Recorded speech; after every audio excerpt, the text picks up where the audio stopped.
Oh, oh, let's go.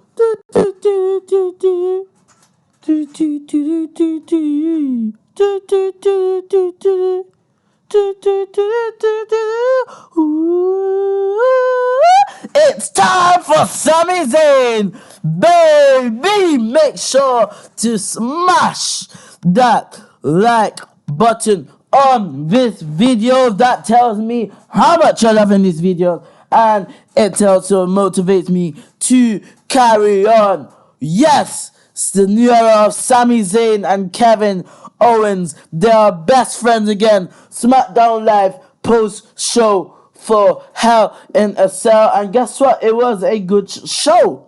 It was a good show. Maybe because we didn't see the WWE champion. The modern day Maharaja.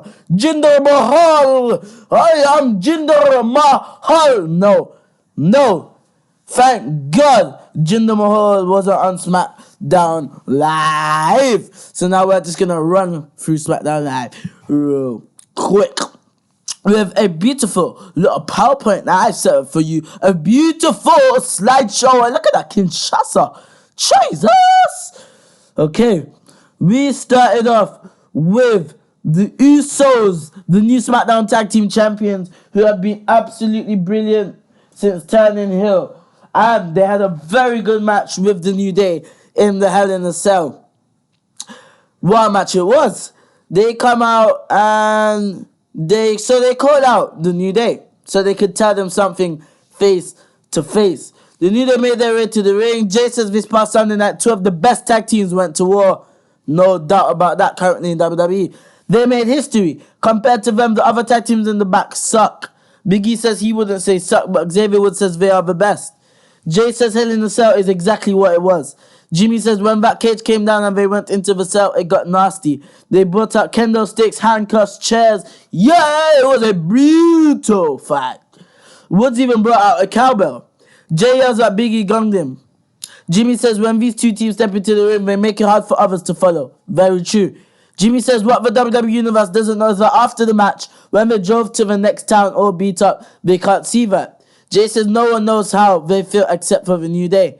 Jimmy says after all that they belong here, they run the tag team division. So Jimmy and Jay showing some respect to the New Day. And of course, all five of these men respect each other backstage. They've put out classics. Once asked if they locked a few screws loose and asked if they want a truce, they most simply say, no, respect. Then they try to shake hands. So the Usos are given respect, which is right. Except the Hype Bros come out to some boos. What? The Hype Bros, what are they? Come on, who cares about Mojo Rawley and Zack Ryder? By the way, Mojo Rawley won the Andre the Giant Memorial Battle Royal this year at WrestleMania. What has that done for him? Nothing. Then Gabe and Benjamin come out. Gabe says they're not out here trying to campaign, but the Hype Bros shouldn't be out here looking for a fight. They should go back to the back because they beat them at Hell in a Cell. The Usos joke with them and tell them they're also in the back of the line. Breezango then come out. The New Day dances to their music. They speak but are immediately interrupted by the Ascension. Ascension, get out of here and go back to NXT. Who cares? Breeze asks if they can stop following them. Connor starts to speak, but Jimmy says they're in the Uso penitentiary, baby. The New Day makes sure everyone but Breezango is in the penitentiary. Daniel Bryan comes out and makes all of the tag teams, apart from New Day and Usos, compete in a match, about a 10-minute match. So whoever won would become the number one contenders to the SmackDown Tag Team Championship. Who cares? Really, 10 minutes. Who cares? Who cares? Well, I'm going to tell you, look, Benjamin and Gable won with a powerbomb and flying clothesline combination for the win. They'll face the Usos for the SmackDown Tag Team Championships. Yes, that would be a very good match, but I am not happy with with Gable and Benjamin facing the Usos. I am really not happy. Benjamin and Gable have done absolutely nothing since joining together. You need to make them actually like a known force. It's ridiculous.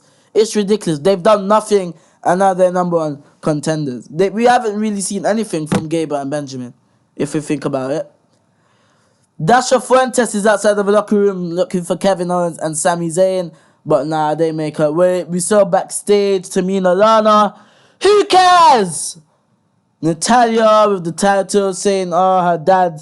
She asked if she broke her pathetic father's heart again. Charlotte then attacked her. That was pretty deep, man, Natalia. Some deep words. But still, who cares? Then we have a interview with the brand new United States champion Baron Corbin. Thank God AJ Styles is not champion so that he could take that WWE championship away from the modern day Maharaja Jinder Mahal, as they say. What am I talking about? She asked about facing AJ Styles 1-on-1. So AJ Styles invoked his rematch clause. Corbin says it feels good to shove this in the fact of the keyboard warriors.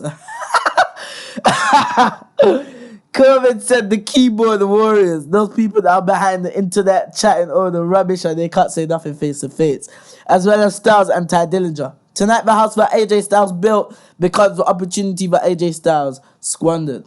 But then we had Carmella, Mrs. Money in the Bank with James Ellsworth versus Becky Lynch. I thought Carmella broke up with James Ellsworth. Why is he still here? Just release him if you're not going to do anything with him. Becky Lynch, whoa. Has Becky Lynch fallen down the scale so much since she lost the SmackDown Women's Championship? Who cares? Carmella, I did care when she won the briefcase twice, but now it's dreadful. Just get out of the way, let her cash in, let her win the title, because there's absolute no heat, no interest on Carmella at all. Becky Lynch applied the disarmer for the win. Nobody cares. Then Sami Zayn explained his actions at Hell in a Cell. Woo! Sami Zayn. Kevin Owens is introduced as the victorious Kevin Owens. He's selling all of his injuries limped to the ring. Owens drifted up to heaven, he says, but St. Peter said they need Owens on earth. St. Peter even provided with his very own guardian angel, Sami Zayn. As he re-entered his body, he found his purpose to turn SmackDown Live into his personal paradise. Now everyone is gathered in personal heaven for the Kevin Owens show. Owens introduces his best friend and guardian, Sami Zayn. Sami Zayn was just talking about how when Owens powerbombed him, it opened his eyes to everything his whole career has been about pleasing the people. Zayn says tried to take their hopes and dreams on his shoulders, which brought him to mediocrity. Very true, Zayn. Meanwhile, Kevin Owens became the Intercontinental Champion, the Universal Champion, and the United States Champion. Yes, Kevin Owens has great accolades already in a short time in his WWE career. That's okay because he gets sleep at night with a clear conscience. If he keeps doing things the right way, maybe in 5 years, his time would come, he says. He thought his time came when Shane McMahon invited him to the land of opportunity. McMahon said Raw had been misusing him and SmackDown Live would give him the respect he deserved. That was the last meeting he ever had with McMahon. He gets it. People get busy. He'll just keep coming in with a smile on his face until a couple of weeks ago when he saw McMahon in the hallway and he tried to warn him what Owens was capable of. McMahon brushed him off. That's when he realized McMahon never cared about him or wanted to give him an opportunity.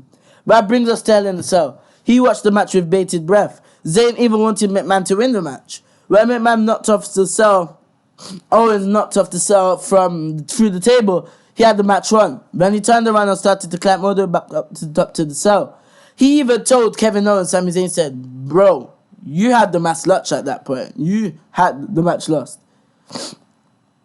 He says Owens has been a lot of things to him over the years. Owens has been his best friend, bitter rival, everything in between. Yeah, the classics Owens and Zayn have delivered to each other in their WWE run. Owens will always be his brother. When he saw McMahon up there, he realized he didn't care about anyone but himself. McMahon wanted to end his career or worse, so he saved his brother because it was the right thing to do. Zayn saved his brother because McMahon became an absolute psychopath. For the longest time, he thought he despised Owens, but now he realized that he despises the fact that he was right. Zayn thanks him, and they hug while the crowd gives them a mixed reaction. Great promo. It was very great promo by Sami Zayn, but I don't want to see Sami Zayn turn heel. But if that is what it's going to take for him to get some TV time and become an actual superstar in WWE, go for it, WWE. Rusev and Aiden English, jobbers, versus Randy Orton and Shinsuke Nakamura. Following Shinsuke Nakamura's absolutely disgraceful and embarrassing loss to Jinder Mahal. Can you believe the only people to beat Shinsuke Nakamura in WWE and NXT is what? Samoa Joe, Listen to these superstars. I think it's 3 people. Samoa Joe, the destroyer, the machine. Talking about him, we haven't seen him in a while because he has a knee injury. I love to see Samoa Joe come to SmackDown Live and turn some things up. And they even have Samoa Joe and AJ Styles feud for the WWE Championship. My goodness me. The glorious Bobby Roode, he has become a joke on SmackDown as well. And Jinder Mahal. Those 3 superstars have defeated Shinsuke Nakamura. Ridiculous. Jinder Mahal being in those names. Versus Randy Orton and Shinsuke Nakamura. What did you think was going to happen?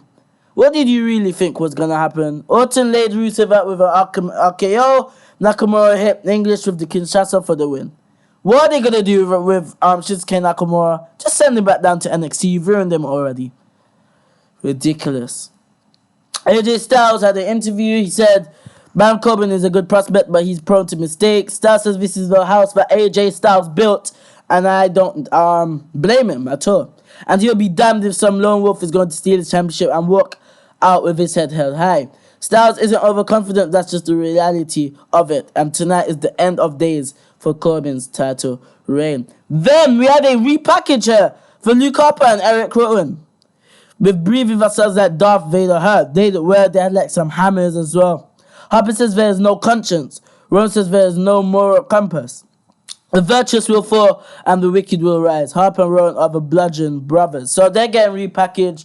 They're going to be called a new tag team. They're going to be called the Bludgeon Brothers. You guys don't remember Backlash? I think WWE fixed your clueless. Backlash, they had a match. They were feuding for no reason. And Luke Harper, at the beginning of the year, was booked in this White Family breakup and with the WWE title and with AJ Styles was doing good in Battle Royals, had good matches with AJ Styles. Randy Orton at the Elimination Chamber was feuding with Bray Wyatt. Do you remember this? And they could have gave Harper a WWE title run. What did they do? They switched the ball. All of a sudden, Luke Harper disappeared for months. And now we're going to get a tag team. Wow. Wow. Bobby Roode called out Dolph Ziggler. Why is Bobby Roode a babyface? Come on, WWE. You just couldn't keep him the same of how he was in NXT. Ridiculous. He called out Dolph Ziggler. Dolph Ziggler came out to no theme music like what he did in Hell in a Cell. Ziggler said he's the best. He's always been the best. Bobby Roode just proved that he's a cheat and had to beat him by grabbing his tights. Ziggler said he wants a rematch. Bobby Roode says comes down to the ring. Dolph Ziggler acting like a cocky, just cocky. And then says, you know what, forget that. He walks out. And that was it. We then had the United States Championship match, the main event, Baron Corbin versus AJ Styles. Pretty decent match. 12 minutes, 10 minutes. Very decent match. And we saw Baron Corbin win, end of days, to AJ Styles, retaining the United States Championship. You guys make sure to subscribe to my gaming channel, guys. I'll leave it in the description and click the bell because 2K18 is coming out in 2 days. You don't need to subscribe for a lot of WWE 2K18, My Career, Universe Mode, or gameplay. Subscribe to my gaming channel and make sure to smash that subscribe on this channel. Hit that notification bell for many more